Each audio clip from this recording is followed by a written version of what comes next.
You are listening to another AlwaysMoto production.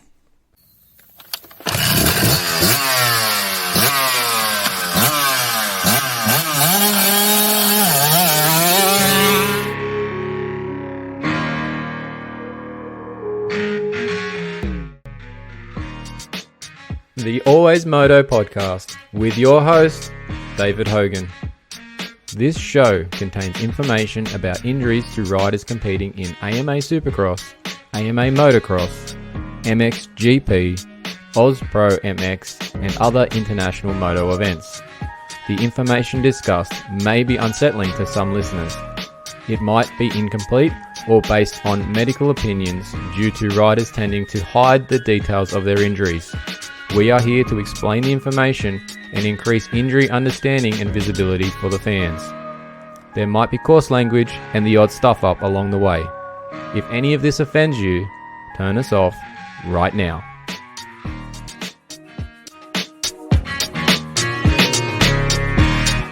I'd like to remind you that he is not a doctor.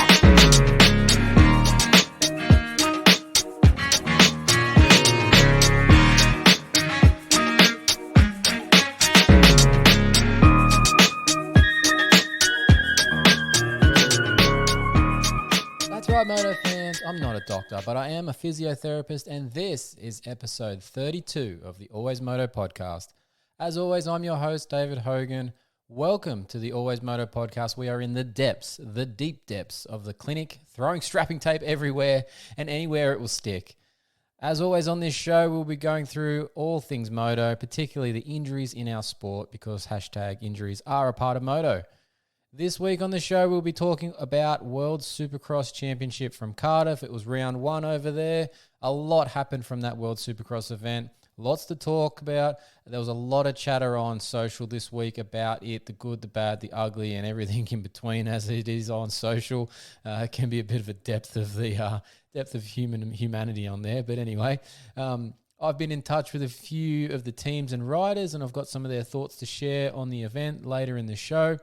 We've also had an interview with Grant Harlan about his round one efforts with ClubMX Yamaha, his prep for that short series that is only 2 rounds, and managing the flights and time zones in the series that he probably hasn't been used to. And as you'll hear in the interview, he hasn't actually left the US before, which is interesting. So it's something all new to Grant, first time using his passport, which is awesome. So we also find out a little bit about his plans for 2023. So plenty of insider insight going into this show. I'm pretty excited about this one. A bit of effort's gone into this, so hopefully you guys and girls enjoy the show. We also have some new segments and some production updates that you'll hopefully hear throughout this, and hopefully they go smoothly. And I hope you guys and girls enjoy the changes and notice that we're putting in a bit of effort into this to make it a bit better overall in terms of entertainment and just everything that goes into this show to make it as good as it can be. As always, this show will be brought to you by, well, it's still me.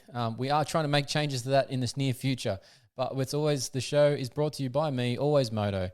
I bring you the show. I need your support to keep it going. We have some merch available to help support the show. We need you to buy that merch, people. Get in touch with us. We have AlwaysMoto t-shirts available. The shirts are $25 plus postage and handling, and that's in Australian dollars.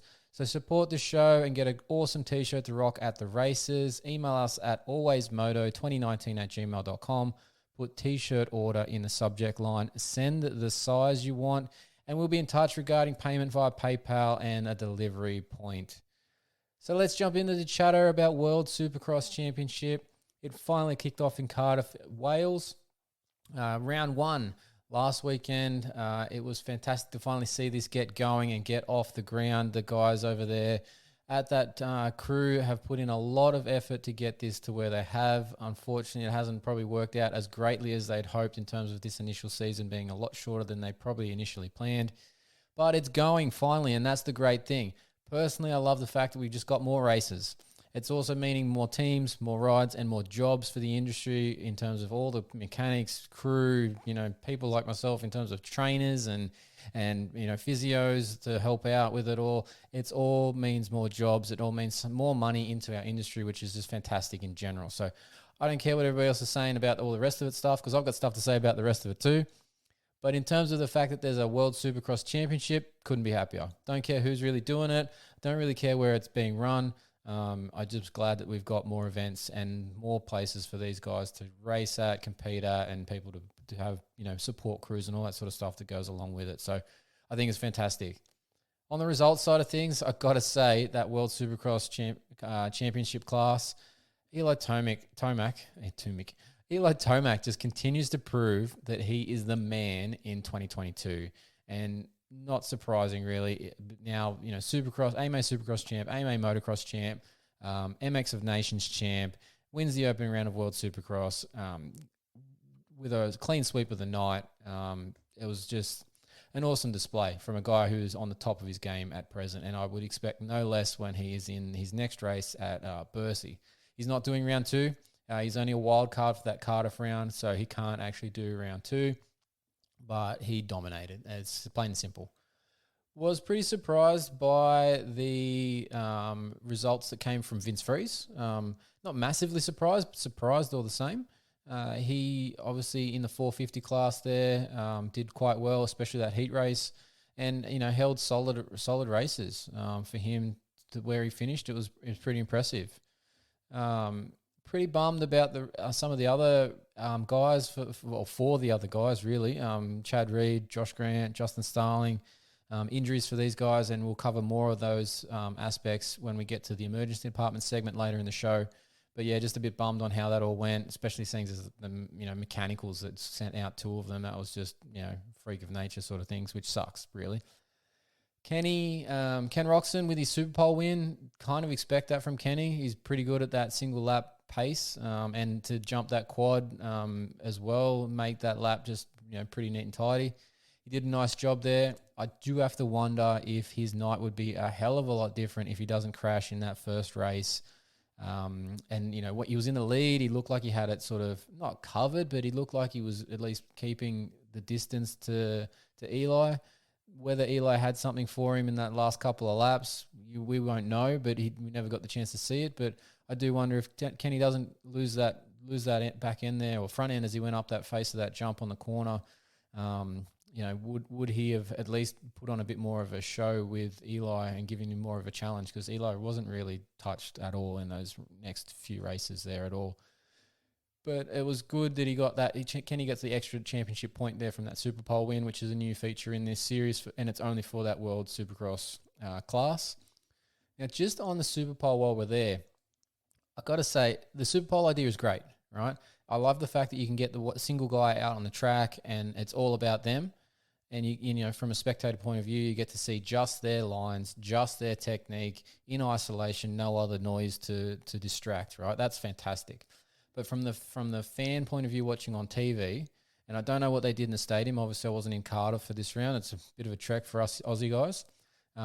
But the on TV side of things, it was a bit hard to keep up with. You had no idea what that guy's lap time was compared to the other lap times already going or already been, and you had no way to tell until they crossed the line a few seconds afterwards what position they got. Why can't we have a couple of different things on the TV screen? On one side, a column that basically has the guys that have gone already with their lap times listed next to it, and then across the bottom of the screen, kind of like the Formula 1 and MotoGP guys get, the segment times where the boxes go in different colors to say whether they're faster in that segment time than anybody else, and or if they're faster overall as it goes along too. So just some extra production things, guys. I think it would make that Super Pole thing a lot more entertaining, because I saw some comments online that people just felt it was a bit lame, didn't know what was going on. It was hard to be, engaged in, because they really couldn't tell whether the lap was a good lap or a bad lap. Right? So if we add those couple of bits to it, I think you'll get some more buy-in from the fans, and it'll make it more exciting. It's already pretty good. You just need some buy-in from the fans, and I think that those couple of bits with the times on the screen of the guys that have already gone in order, as well as the segment times, would make a massive change for that, and help that along a lot. Moving into that SX2 class, holy shit, was it a busy night in that class. Those races were extremely short. But hectic, to be honest. Lots of different stuff going on. Guys up and down the field all over the place from race to race. But I think overall, Mitchell Oldenburg missed a massive opportunity on the overall win there. He won race one, won race 3, but in race 2, I got to say he should know better than the triple in traffic. That was an absolutely dumb idea. He should know better. He should have some spatial awareness of what's going on around him, and that these guys in that early section of the race aren't necessarily going to triple, and they're going to slow down on that section to make that tight turn. Him hitting the triple like he did was just a recipe for disaster. So I think he missed out there. I think he threw that away. Lucky that he still ended up 3rd overall. Well done to Shane McElrath, but I got to say, you didn't see him getting the overall with a 4.35 race scores, but he ended up getting it, which is pretty impressive. So just consistency on the night in that SX2 class really made the difference. There was just such inconsistency from the other guys in that Manic format. Obviously, we had Max Anstey getting a good result in race 2, but he was not very good in the other 2. And look, that's partly in part to this format that it was just manic. The first 2 races were both under 5 minutes in total time, and the super final was under 8 minutes. So yes, as it combines over the 3 races, it's about a normal main event race that you would see in the AMA. But in this instance, it was just bedlam. They were just taking each other out. They were crashing. They were going for it. It wasn't really a track that allowed heaps of passing, it seemed. And there was obviously that one follow the leader sort of section with that back forth, section that had just from corner to corner. So it didn't make for great racing in that class. It made for panicking, I think. And then obviously the short turnaround that was about 4 minutes from race finish to gate drop made it just blow through way too quick. I think they need to stretch that out a little bit, and it might calm these guys down a bit more if they've got a bit more time between the races as well. Other good results from an Aussie point of view, nice work for Mossy in that opening race with a podium. He worked really well there behind Chris Blows, and kudos to Chris Blows. He had another consistent night and got 2nd overall. But for Mossy, I was a bit disappointed in that final race, the super final moto. He was up there and looked like he might get another podium. But I feel like, and I could be wrong, this is just my opinion of it, I just feel like he sort of dropped anchor in that last race and just had nothing and just faded back. Unfortunately, he finished all the way back in 11th, and I think that meant he ended up with an 11th overall as well. So hopefully Mossy finds a bit more stamina or something, or whatever it was that was concerning him in that final race, whether he just tightened up, whether he got a bit nervous or something. Hopefully he can sort that out for Melbourne and have a good showing there, because he's going to have an interesting weekend. Obviously for Melbourne, he's going to be on a Yamaha 450 in the Aussie Supercross race round on the Friday night, and he's going to be back on that Bud race in Kawasaki in the MX2 class on the Saturday night. So it could be an interesting weekend for Mossy.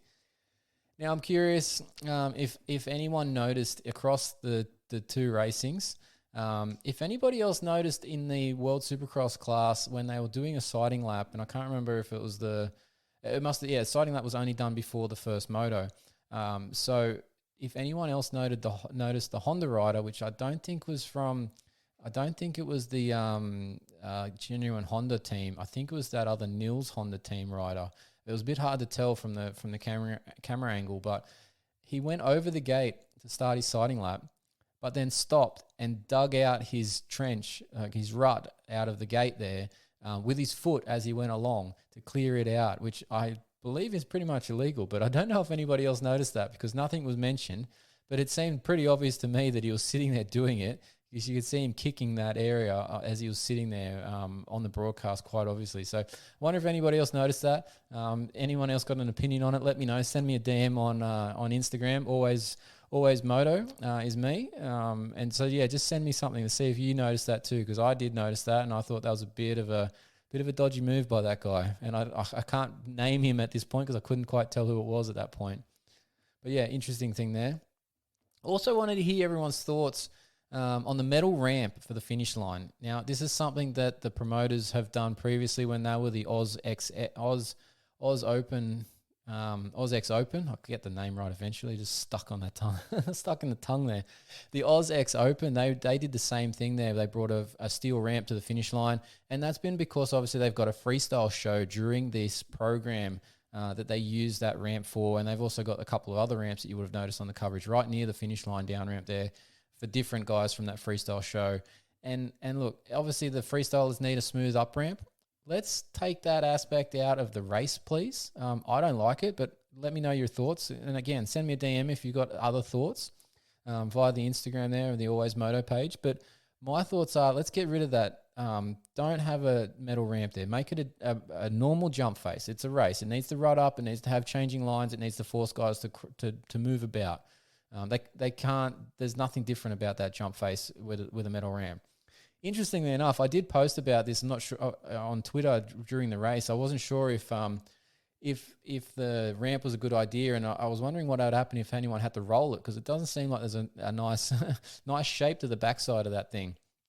Funnily enough, then about 20 seconds after I posted that, Joey Savacci crashes right into the face of it and has to basically get up and go around, which I don't know how that would have been crashing onto that metal ramp versus a dirt jump. But anyway, that's another issue for us. But then Brayton I'm pretty sure he had to roll it, but I couldn't quite tell if he ended up rolling it or not, because he sort of disappeared off the side of the track and off the edge of the TV coverage, which wasn't fantastic. I would love to know what that was, but what he did. But yeah, look, I'm not a fan of that metal ramp.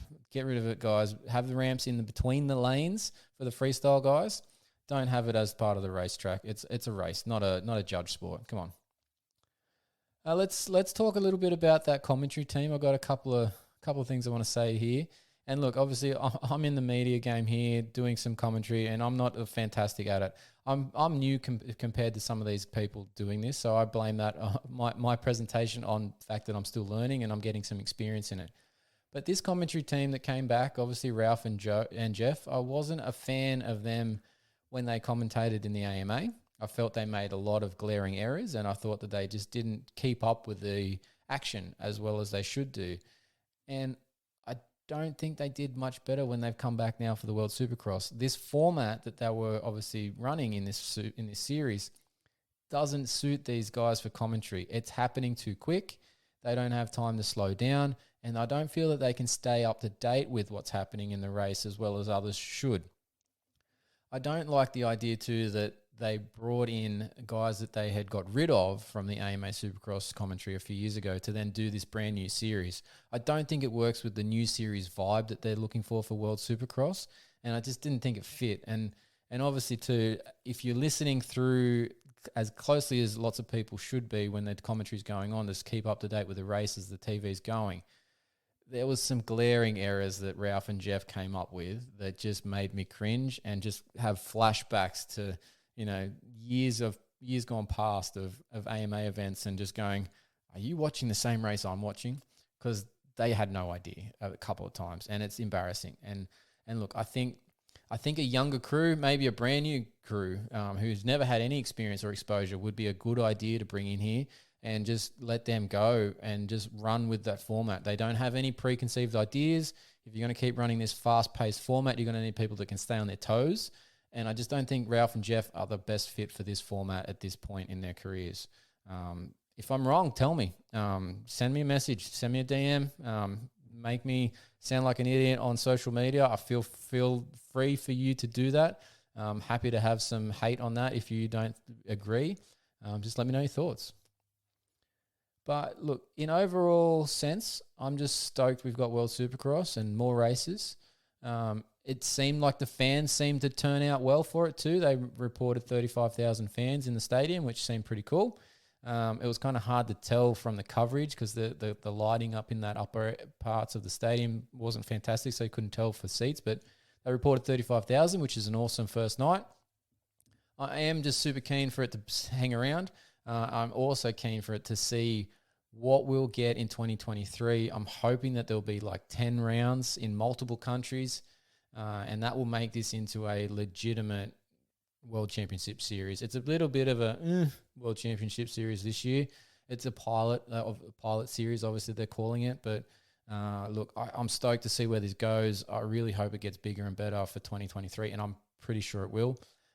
Right now, but look, I'm just stoked too that we're going to Melbourne next weekend, and and hopefully we can see some more some cool racing, and obviously the coverage of it on TV easily, which it was pretty well easy for us to do, and just enjoy the event really. I don't really want to hear all the crap that goes along with it from last round. Obviously the first one was a bit of a shit show in terms of a couple of aspects, but the racing itself was good. The fact we have this series is good. Overall, I'm happy it's here, and I hope everybody else is too, because I don't want it to be shitted on and people make it disappear. Not that I think social media comments would make it disappear, but let's just not give them any reasons to lose their enthusiasm for running this championship. On the TV coverage side of things, it was funny as an Aussie. It was funny for me. I got up early in the morning for the Cardiff round. I had to be up at about 3:30. I was at my parents' place, and I had to try and find their Wi-Fi password because I forgot to do that the night before. Couldn't find it.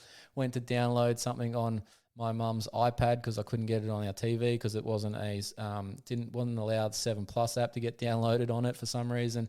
Didn't have my mum's password for the 7 Plus thing. Finally figured it all out. Got it watching it, but it was just a bit of a stuff around for me that morning. I probably should have been a bit more prepared. But the fact that it was there and on the 7 Plus was fantastic. I thought that was a great way of getting it out there. No subscription service for that needed. No payment for that needed. That was awesome. I hate the fact that everything you want to watch these days, you have to pay individually for. It's just frustrating. Everything used to be just turn the TV on, find the channel the way you went. But now you've got to have an app for everything and a payment for everything. That's sort of annoying. The fact it was on 7 Plus, nice work, guys. I'm very happy with that. Thank you for that for the World Supercross guys. And hopefully everyone else was able to watch it as well as we were. Obviously, US guys, I saw some comments. You guys were having a bit of a shit time trying to find it and had to watch like streams from YouTube. All I can say is sucked in. Finally felt justified that I've been whinging about these things, trying to watch AMA for years now, and you guys finally had to feel some of my pain. So sucked in. It's going to get better, but at least for once you understand what us Aussies have gone through for years trying to watch your different AMA, Supercross and Motocross series at different times. Obviously things are getting better in that aspect, but there's been painful years there that we've been watching on shit YouTube streams from guys passing it from their subscription onto their computers and stuff into YouTube, and just lost quality and whatnot, and we've had to watch grainy footage for yonks. So sorry, but you had to go through that pain once and for all finally. All right, guys and girls, that's enough of that initial chat about the World Supercross Series. We're going to take a quick break here, and we'll be back with the emergency department list. Hey, guys, this is Grant Harlan, and this is the AlwaysMoto podcast. All right, guys and girls, we are back. This is where we're going to get some of this production crew shit going on. Hopefully this works. Let's see what happens. The emergency department. All the injuries, all the gory details, and when they'll be back on track. It's the list you really don't want to be on. That's right. This is the emergency department. We have got the injury list. We have got some increased production here. We've got some segment intros. I hope you guys liked it. Put a bit of time into that one. It's still probably a bit shit, but what can you do for free subscriptions here, there, and everywhere? Trying to get stuff without paying for it. It's a low budget effort here for the moment until we get some of these sponsors we've been chatting to, hopefully to come on board and help us out a bit further. But let's jump into this emergency department list right now. So straight off the bat, we're going to jump through the Pipes Motorsport group. Justin Starling has some sort of thumb injury. He got landed on in one of those heat races for the World Supercross class.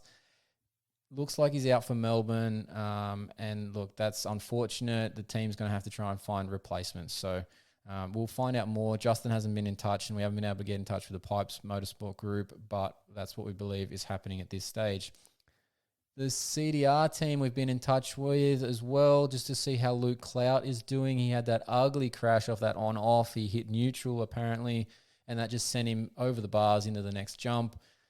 Initial concerns with some serious pelvic issues, but turns out he's been cleared from all that, which is great. He just has a bit of a groin injury, so hopefully that's only like a minor strain, and he can able to manage that throughout the night for the Melbourne round.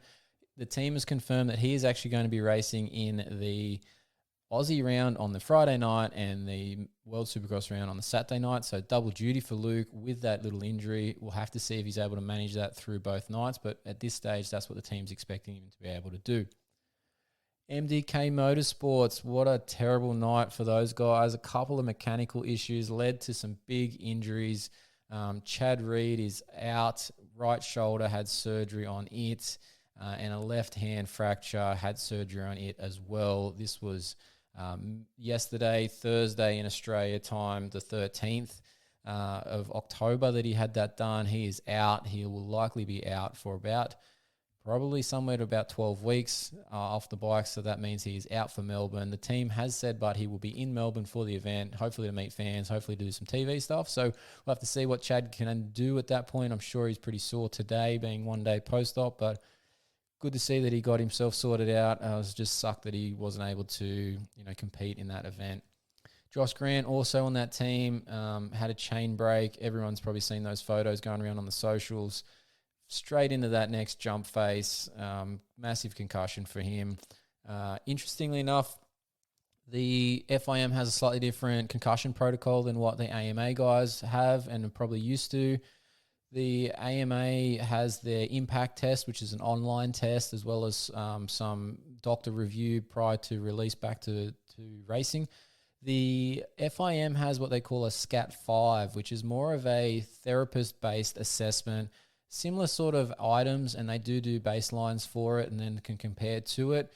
They still have the same sort of recovery to ride program where it's a day-by-day advancement, and each stage needs to take each day needs to take each stage needs to take a full day. I'll get that out eventually. A full day for each stage, and there are 6 stages, so it's a minimum 6-day return to ride program.